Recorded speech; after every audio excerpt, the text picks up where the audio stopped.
રાજકોટ શહેર પીસીબીએ ચોક્કસ બાતમી મળી હતી કે માંડા ડુંગર નજીક પીઠડાઈ સોસાયટીમાં આવેલ એક મકાનમાં દેશી દારૂની ભઠ્ઠી ચાલી રહી છે। આ ચોક્કસ બાતમીના આધારે પોલીસે રેડ કરતા સ્થળ પરથી દેશી દારૂનો જથ્થો તેમજ દેશી દારૂ ભરવા માટે અલગ અલગ પાઉચ મળી આવ્યા હતા, જેથી આરોપી ભૂપત જાદવની ધરપકડ કરી સ્થળ પરથી 114 લીટર દેશી દારૂ, પંચશીલ મશીન, પાઉચ બનાવવાના પ્લાસ્ટિકના રોલ અને સ્વીટ ઓરેન્જ તેમજ વરિયાળી ફ્લેવરની કુલ 5 બોટલ સહિત ₹24,800નો મુદ્દામાલ કબજે કરવામાં આવ્યો હતો।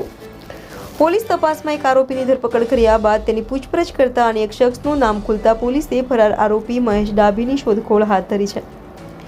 ઉલ્લેખનીય છે કે અત્યાર સુધી દેશી દારૂમાં માત્ર ગોળ અને આથાનો ઉપયોગ કરી દેશી દારૂ બનાવવામાં આવતો હતો।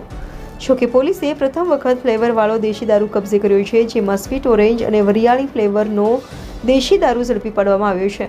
સ્થળ ઉપરથી પણ પોલીસે સ્વીટ ઓરેન્જ અને વરિયાળી ફ્લેવરની અલગ અલગ લિક્વિડ બોટલ ઝડપી પાડી છે। રિપોર્ટર ભરત પરવા સાથે લાખાભાઈ મેત્રા, ઇન્ડિયા 24 ન્યૂઝ, રાજકોટ।